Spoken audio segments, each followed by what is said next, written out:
Assalamualaikum warahmatullahi wabarakatuh. Perkenalkan, nama saya Erlangga Trisna Saputra dari kelas 2 TS2. Ingin mempresentasikan hasil perhitungan kolom langsing. Saya dari kelas 2 TS2 dengan nomor absen 10 dengan nomor NIM 2231310070. Di sini saya akan menjelaskan tentang perhitungan struktur kolom bangunan gedung 4 lantai. Langsung sebelum itu pasti kita harus mengetahui apa itu yang dimaksud dengan struktur kolom. Jadi struktur kolom adalah komponen struktur bangunan yang tugas utamanya menyangga beban aksial tekan vertikal dengan bagian tinggi yang tidak ditopang, paling tidak 3 kali dimensi lateral kecil. Jadi kolom itu pasti bentuknya vertikal, karena kalau yang horizontal itu balok atau sluf. Kemudian ini contoh soal.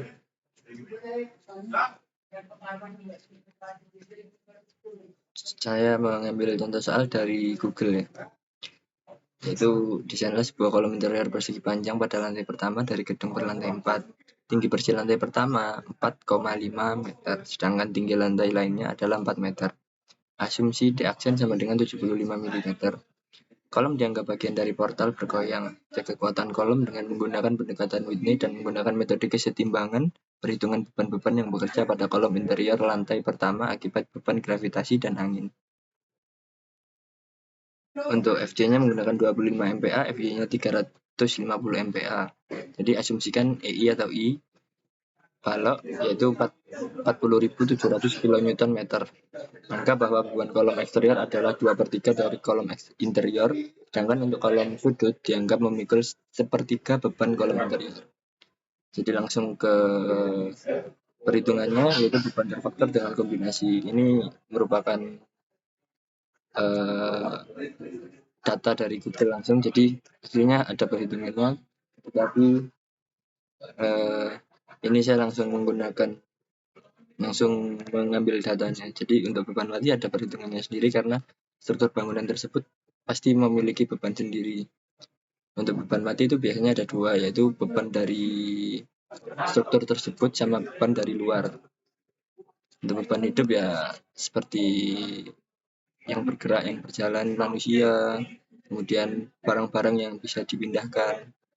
Kemudian beban gempa ini ya harus kita pertimbangkan, karena itu merupakan suatu yang mungkin harus direncanakan karena jarang terjadi, tapi apabila terjadi itu sangat memakan banyak korban.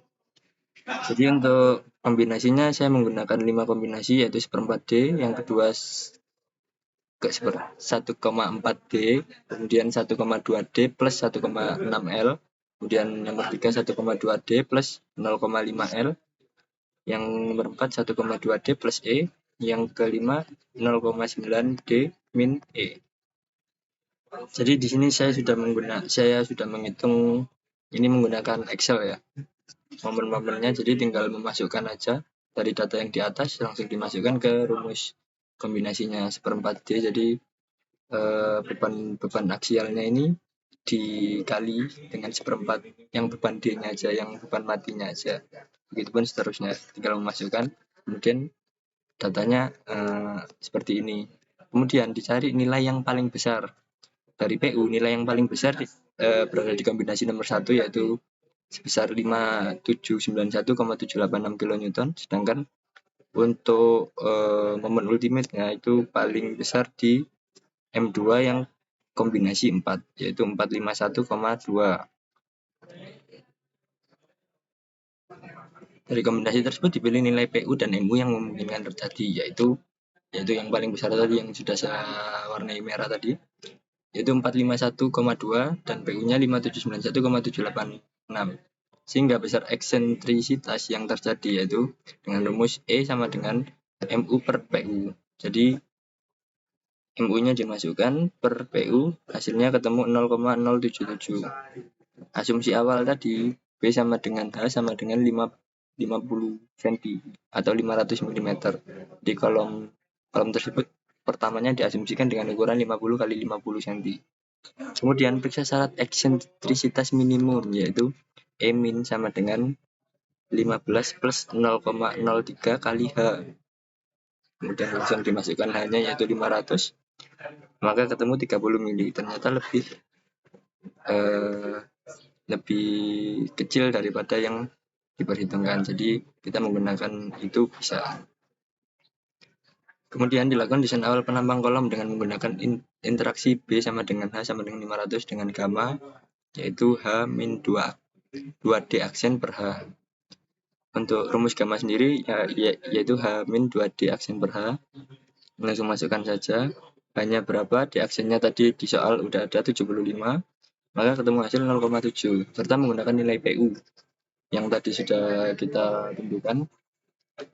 Kemudian mencari KN dengan rumus PN per FC aksen kali across. Memasukkan nilai-nilainya, PN-nya tadi sudah ada di atas, kemudian FC aksen sudah ada di kita asumsikan yaitu 0,65 dimasukkan. Ini 10 pangkat 3, kenapa? Karena ini akan satuannya nanti jadi milimeter. Kemudian ketemu hasil 1,42. Kemudian untuk Rn, rumus Rn menggunakan Kn E per H. Untuk E-nya sendiri tadi 0,77, jadi langsung 77 mm. Jadi Kn-nya sudah ketemu di atas 1,42 kali 77 per 500 sama dengan 0,015. Kemudian kita langsung masukkan angka tersebut ke diagram interaksi. Maka akan ketemu rho-nya itu 0,04. Kemudian periksa kelangsingan penampang dengan rumus 1/12 kali 500 kali 500 pangkat 3. Maka ketemu 5.208.33333 mm pangkat 4. Kemudian untuk EC-nya itu udah ada rumusnya di SNI, langsung masukkan saja 4700 akar F aksen C, yaitu 4700 kali akar 25, maka ketemu 23.500 MPa. Pada penambang kolom momen inersia bruto direduksi menjadi I sama dengan 0,7 Ig. Kemudian untuk kolom pada lantai 1 memiliki panjang 4,5 meter dan memiliki EI sebesar, untuk rumus EI-nya jadi EI per LK. Langsung masukkan saja angkanya, maka ketemu 190.393,5185 kN. Untuk lantai 2 hingga 4 panjangnya sama yaitu 4 meter. Jadi untuk tinggi lantainya yang paling tinggi berada di lantai 1 ya, yaitu 4,5, sedangkan lantai lainnya 4 meter.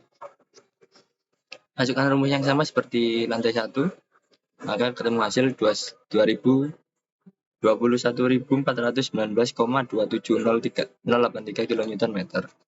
Untuk semua balok diasumsikan EI gross per I sama dengan 40.700 kN dengan I sama dengan 0,35 Ig.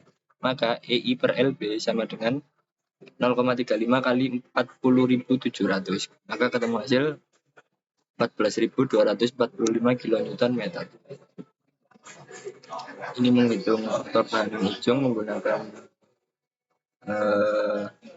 diagram ya, langsung tarik garis sesuai angkanya ya, dimasukkan saja angkanya. Kemudian untuk portal bergoyang maka diperoleh K sama dengan 1,82 dari hasil diagram yang ada di sebelah kanan. Untuk selanjutnya cek limitasi ya. Untuk K kali LU, K kali IU per R sama dengan 54,6. Ternyata lebih besar daripada 22, maka termasuk kolom langsing.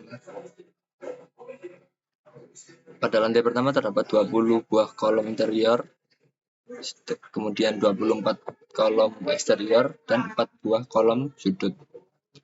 dengan sigma PU sama dengan 20 kali 2089,1 tambah 24 per 3 kali 2089,1 tambah 4 kali sepertiga kali 2089,1, maka ketemu hasil 100.278,41 kN.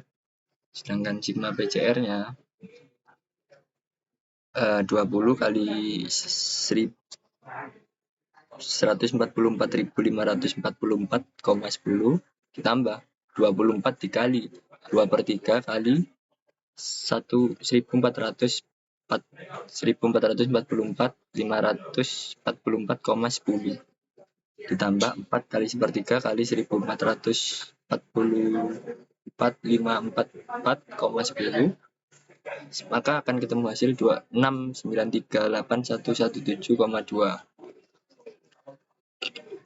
Kemudian untuk selanjutnya yaitu beban bencana akibat sway atau gempa. Untuk PU sama dengan 20,89,13 dan MU-nya 119,13 kN.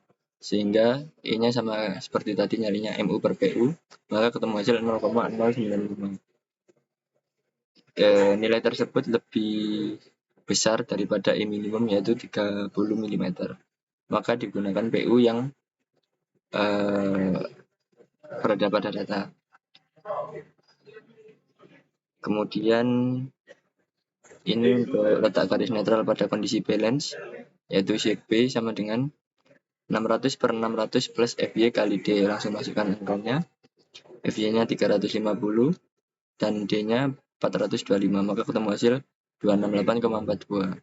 Kemudian beta satunya yaitu 0,85 min 0,05 kali F aksen J min 28 per 7, maka ketemu hasil 0,8. Maka jadi diasumsikan nilai tetanya sama dengan 0,65. Kemudian Fs aksen sama dengan ES kali ES aksen sama dengan ES kali 0,003 kali JB min D aksen per JB. Langsung masukkan angkanya, maka ketemu 432,352 MPa. Itu lebih besar dari FY aksen yaitu 350. Maka digunakan Fs aksen yaitu 350.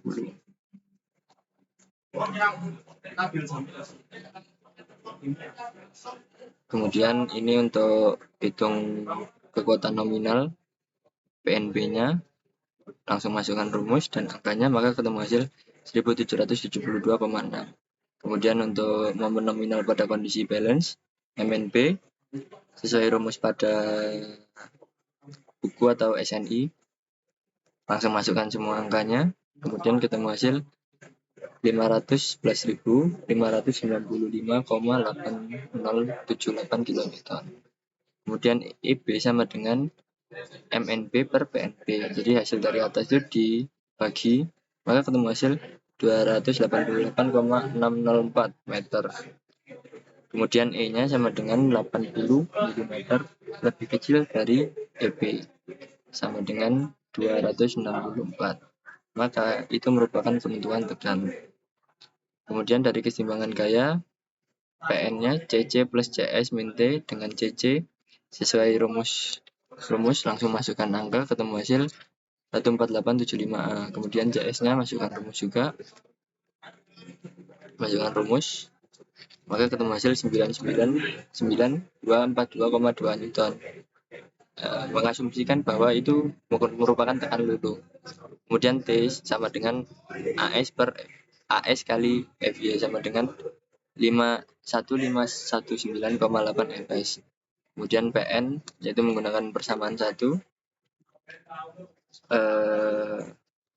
langsung masukkan rumus. Karena penampang ini merupakan simetris, maka pusat berat plastis terletak pada titik berat penampang, sehingga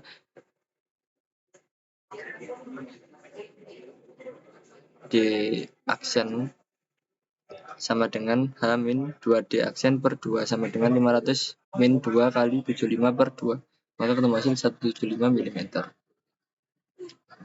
Kemudian untuk E aksennya, masukkan rumus, masukkan angkanya, kemudian ketemu 383 mm. Untuk PN sama, masukkan rumus menggunakan persamaan 2 dengan mengasumsikan C sama dengan 400 mm yang lebih besar dari CB yaitu 268,421, maka A sama dengan beta 2 kali C sama dengan 0,8 kali 400, maka ketemu hasil 320 mm. Kemudian substitusikan nilai A ke persamaan 2, yaitu PN dimasukkan, disubstitusi, maka Fs sama dengan D min C per C kali 600 sama dengan 425 min 400 per 400, maka ketemu hasil 37,5 MPa. Kemudian untuk ES-nya, masukkan rumus juga, kemudian maka ketemu hasil 0,00002. Kemudian substitusi ke dalam persamaan 1, maka PN ketemu, maka hasil dari PN ketemu 570 2249,7 Newton. Nilai PN dan nilai PN2 cukup dekat, hanya selisih 2,2%. Kurang dari 10% yang notabene adalah kayak pengecekannya, jadi dianggap oke. Maka menggunakan PN 570 5702 kN. Ini keruntuhan tekan menurut Tavio dan Agustiawan hampir sama, cuman beda 0,00 sekian.